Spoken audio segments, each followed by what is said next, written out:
Hello everybody and welcome to Project Shadow. My name's Charlie. You might know me better as sci-fi fantasy writer C.E. Dorset. And hi. Yesterday was an emotional day, and hopefully you enjoyed yesterday's podcast as much as I enjoyed doing it. I was shocked when I actually saw the final podcast because it was only, I think, around 15 minutes long, and that's one of the reasons why I have been saying like a broken record on here. If you're not following the show on Anchor, you miss out on quite a bit. So if you head over to anchor.fm/Project Shadow, you can find the podcast there. You can find the live channel there. You can also download the app, follow us in the app, and you will get access to the full show, which is posted for 24 hours there, which yesterday included a lot of music. Yesterday was quite a musical day, and it was shocking when I saw that after, because I can't include the music in the podcast for copyright reasons, that after the music was taken out, there was only 15 minutes of show, because there was lots and lots of show yesterday. So definitely, if you haven't followed me over there, definitely go over there and follow me. But today has been about the continual reorganization of my life and getting some story written. I am working on a story right now called The Withering, which is going to be one of the free stories. It's going to be up on ashdancer.com soon with a couple others. I'm redoing the Start Here section. I'm really excited about it because it's all going to be in-setting story stuff, and hopefully you'll like it as much as I am. I read part of it to Brian this morning, and he seemed to really get a kick out of it. And yeah, so today is a writing day. You know how writing days go. I lose track of time, and I do so many things. But yeah, so I'm going to be working on The Withering for the majority of the day. Hopefully I'll be able to get into the next story, which is going to be a brief intro story to the Ash Dancer and the idea of the Ash Dancer.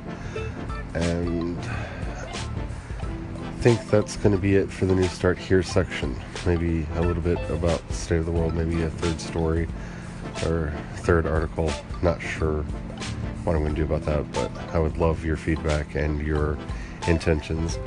I wish this was a video podcast right now, because Brian is currently creeping through the room like a drunk velociraptor with his arms up, and he just reared back and stuck his tongue out because he's making fun of me. And one of those few moments when I wish that this was video so I could flip the camera around so y'all could have seen that, because that's too funny. That's way too funny. But yeah, so if you have any questions or comments about this or anything going on in the news or any announcements that you want to make, don't forget that you can call in using the Anchor app. I got some questions yesterday about how call-ins work. They're not available on the web. You have to actually have the app on your phone, the Anchor app on your phone, and in the bottom left, either under the logo for the show channel, you'll see the call-in, or if you're listening to the show at the time, on the bottom left, you'll see the call-in button there. You just click that, and you can leave up to a minute of sound for me to listen to and reply to. And remember, any call-ins that you do can and possibly will be used on the show. So hopefully I'll hear from you guys soon. Before then, there's at least one thing we have to talk about today. Okay, so today I saw a story out of San Diego Comic-Con that basically said that on a panel where Adam Savage and a bunch of people, including my beloved John Barrowman, were discussing like cliched geek questions. And I really mean cliched, like just shut up already, like nobody cares. Nobody cared when they were actually questions going around. Nobody cares now questions. They brought up the question of Star Trek versus Star Wars, which is better. And first of all, I hate questions like that because they don't make any sense and they don't matter. They're just division for division's sake, and you're geek baiting. You're trying to start an argument for no good reason. And, well, Mr. Savage did so. And I'm not going to go after him too badly because I want to kind of talk about this more broadly, but apparently his response was that Star Trek needs to just be thrown out because it provides a glimpse at an unrealistic utopian future that we will never get to, and Star Wars' dystopian view of the world is much more realistic and thus is the only thing that sci-fi people should be into. And Blatherskite, Boulder Dash, naff you and your naffy naff head. Just, okay. I hear these kinds of arguments from people on various things. I mean, Richard Dawkins said that it's child abuse to let your kids read Harry Potter because you can't just wave a magic wand in the real world and you're doing psychological harm. Okay. People like this make me angry and make me sick. And when I say make me sick, like, you know that kind of sick that you feel in your stomach when you see someone abusing a child or an animal or something? Yeah, that kind of sick. Not like, oh, I feel bad. No, just that. And a lot of it has... Sorry, trying to calm down. I waited till later in the day, like hours after I read the story, to do this because I knew I was going to lose it, and I'm trying to stay calm. Okay.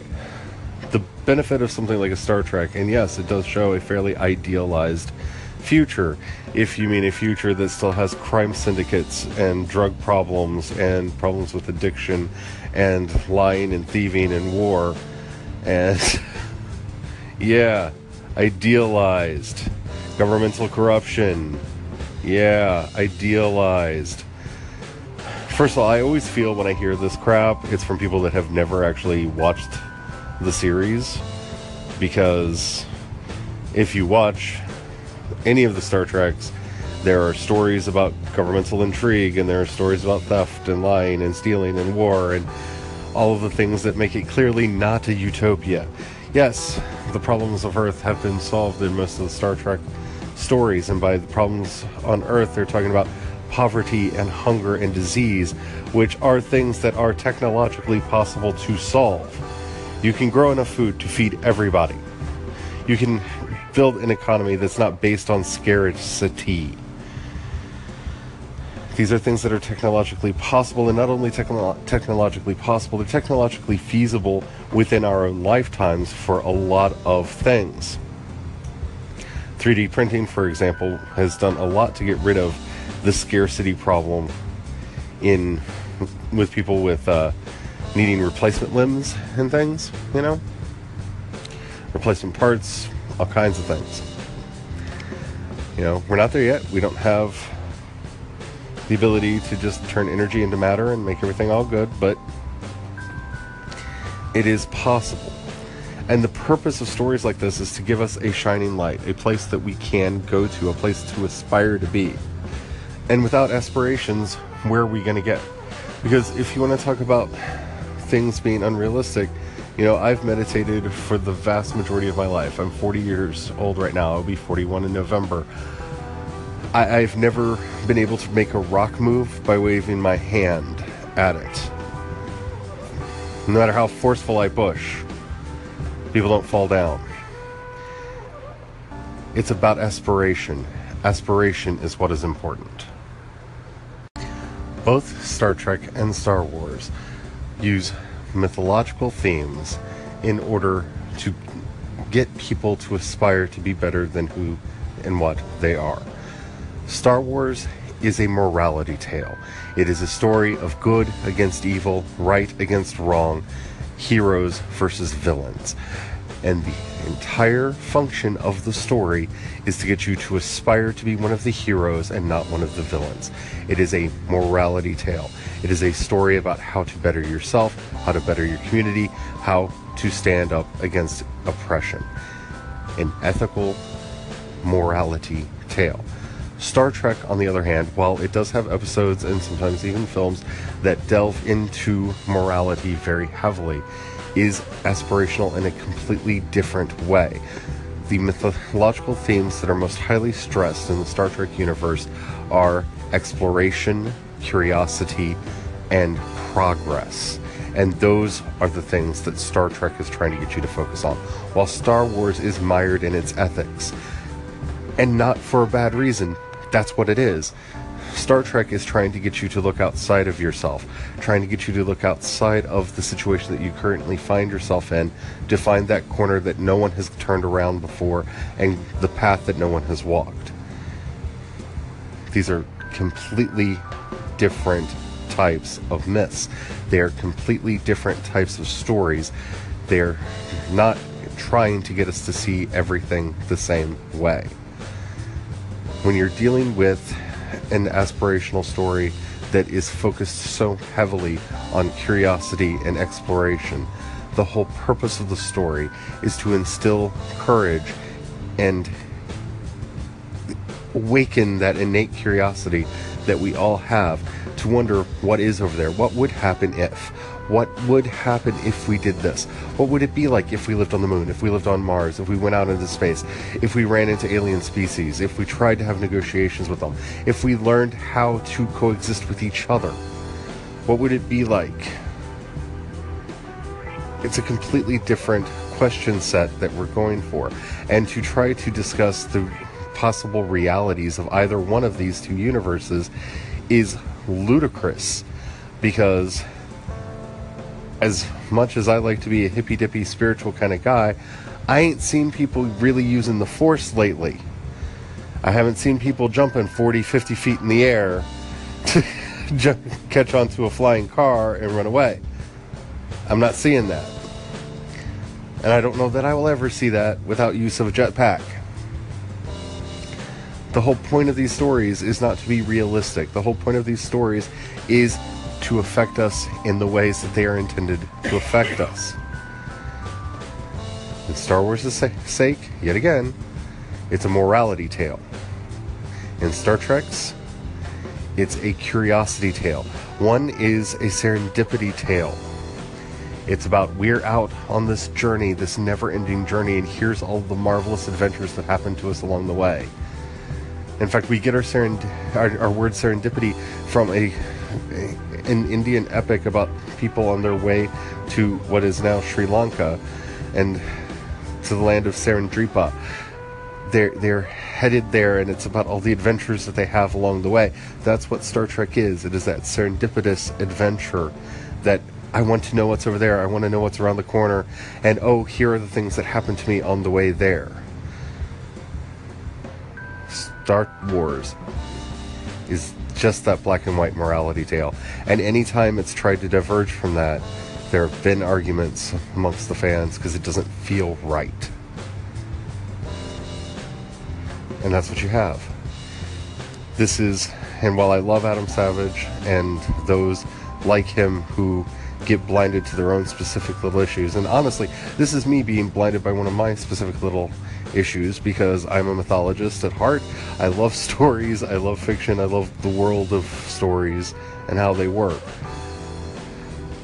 But you have to open your eyes to what these stories are at their core and not get distracted into these silly little things. Because honestly, if you want to have that discussion, then Firefly is really the only thing that we should be talking about, because it does not include faster than light travel. We don't have nation states anymore. Everything's fallen under the power of corporations, and China runs everything. Hello, it's the Flepton here. You know, I have to agree with you with this whole Star Trek, Star Wars thing. And I always get asked that same thing. Is Star Wars better than Star Trek, or vice versa? Everyone thinks because I have that whole ship thing that Star Trek is automatically better. But you know what? It's not an either or. It's two different minds, different creative stories that it came out of. And why does it have to be an either or thing? I've never understood that. They're both really good. It's just like children. You have more than one child, they're both excellent in their own ways. They're individuals, they're different. and you can love them both the same. So I've never understood that whole thing. But that's interesting that you brought up Firefly, because it seems to me that Firefly is the one that is a little more realistic about today's society than anything else. Anyway, love the podcast. Love you. I agree with you, Flapton. I just have to start by saying, wow, your voice sounds really good recorded. Like, really good. That's just beautiful. Anyway, sorry, that's a distraction. Yeah, this is where I get myself into trouble, but I feel like we have overly romanticized some of our fandoms to the point where our own more national mores about monogamy have gotten involved, where you love your fandom, you love the series that you're into to the point where it's yours and you're so emotionally invested in it, and we're going to be together forever, and how dare you think that I would cheat on my beloved fandom with another fandom. I'm not going to do that. I am pure in my love for my fandom. And this is, every time I hear somebody talk about, well, you can't like this if you like that, that's where my mind goes. That's immediately where my mind goes. Because, you know what? I can love this and I can love that. And I'm not cheating on Star Trek to like Star Wars or vice versa. I'm not cheating on any of them. They don't love me. They don't care about me. They're never going to care about me. They like the money that I ship their way. That's the only part of this that can be shipped, is the money. They like your money, they don't like you. And so there's no point getting all twisted up in this purity, but my love is pure and I would never cheat on my beloved series because, so much love. Yeah, well, that's wonderful, but you're just denying yourself access to other things. As far as Firefly goes, I had a few very interesting conversations with some people at Shore Leave this year who are very disturbed at the series for its neo-Confederate imagery and blah, blah, blah, blah, blah, blah, blah, blah, blah. But I think that we, as a people, and I'm going to say this specifically as an American, because I've grown up an American, and I don't have a context outside of this, and if anybody's listening from another country who would like to chime in on this, I would love to get your opinion there. But we love underdogs in this country. I think that's one of the reasons why we have this bizarre love affair with the Confederacy, because we see them knowing the end of the war as the people who lost, as this ragtag group of underdogs who you kind of want to root for, because we're the kind of people that root for the underdog. And that's why a lot of that imagery gets brought into something like a Firefly, because of our experience with Civil War. When you do an American TV series that deals with the aftermath of a Civil War, a lot of those images get written into it. I think that's kind of a cultural, I don't want to say prison or trap, but those are the only two words that are coming to mind. That's the cultural prism. There you go. That your story gets told through, and it makes it difficult for you to visualize that in a different way. And it is much more realistic in some respects, the corporate takeover, the dominance of Chinese culture, and for what anybody thinks or says about the use of Chinese in the series, that's neither here nor there. It was forward-looking enough that, yes, soon, if not now, China is going to be a dominant, if not the only superpower. And it saw that coming. It saw the rise of the corporate control of everything, which is a big theme of the show. And if we're going to try to talk about shows that accurately predict the future, it may be more accurate, especially when you get into the idea of the Earth that was, and that we messed up Earth so much we had to move out into the solar system and move out into space because our planet was no longer habitable. And you can see us kind of pushing in those ways too, I hate to say. But you can love more than one fandom, man. Like, they don't love you. You're not cheating. It's not cheating to love Star Trek and Star Wars and Firefly and everything else. It's me again. I guess I have nothing to do on a Friday night. But anyway, you're right. It's not cheating. I love so many different genres or fandoms. Doctor Who, Star Wars, Star Trek. I mean, you name it, I love it. Battlestar Galactica. Oh yeah, I'm just screaming on that one. But for me, it's different because I'm not like that super fan. I couldn't tell you what actor did what scene. You know, it amazes me when I hear some of my friends say things like that. They know what episode this happened, and I think, wow, I'm just not that super fan. But I love all of the different ideas because, you know, I guess I'm just an average fan. I mean, I guess maybe an average geek. But I don't know that it doesn't love me. I think it does because it gives me so much joy. And you have to love something to give that much joy, right? For starters, back in the olden days of fandom, like back when it first got started, I'm talking about from about 1937 into the mid to late 60s, there was actually a differentiation made between the fans and what they refer to as the Fen. The Fen, F-E-N, were those people that you're talking about, like me, who know the actors and know every little minute detail. And, you know, I learned Klingon back in the day because I love Star Trek and I wanted to know more about the Klingons, and I thought learning their language would help me enjoy them more, and it did. But that's the kind of language geek that I am as well. But yeah, we actually used to, within fandom general, have two separate words that we used for these two different types of fans, that everyone could be a fan, and then there was the subset of Fen who, you know, understood the various drafts that a novel went through to get to the state that it's currently in. And that's a bit of nomenclature that's been lost in fandom over the years, but it's a fun little note to bring out. As far as loving your fandoms and loving the things that you're into, yeah, I there are many things that I love, and there's many strange and wondrous things that I love. And sometimes you get to have wonderful experiences as a result of that. I mean, I'll never forget when I met James O'Barr and he realized that I had comics of his all over the place, because I am a fan of his work, not just of a series that he did. And I actually got to talk to him for hours about that. And yeah, that was kind of fandom reciprocating on itself, you know, and that is something that happens, and it's also something that's rare, you know.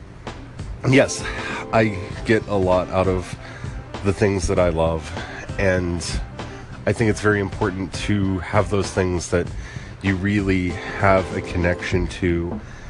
And for me, that's Star Trek. I watch Star Trek every day. Every day.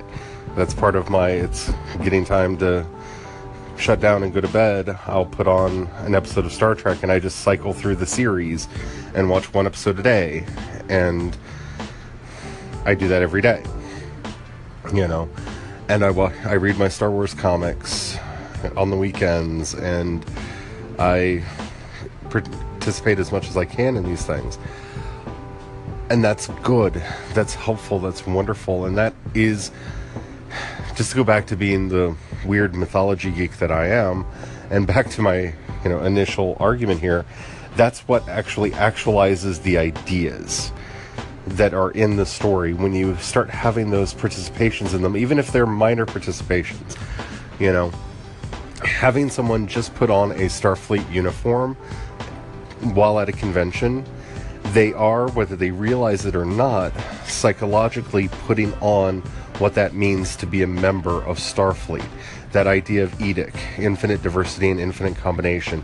That idea of the prime directive, that you don't interfere in the actions of others.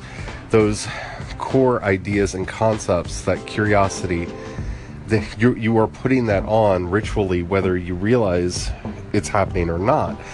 And that's one of the brilliant things about fandom is that it takes these stories that could remain just stories and actualizes them in a way that when we are watching them, when we're talking about them with our friends, when we are participating through cosplay or roleplay or what have you, makes them real and tangible in our lives.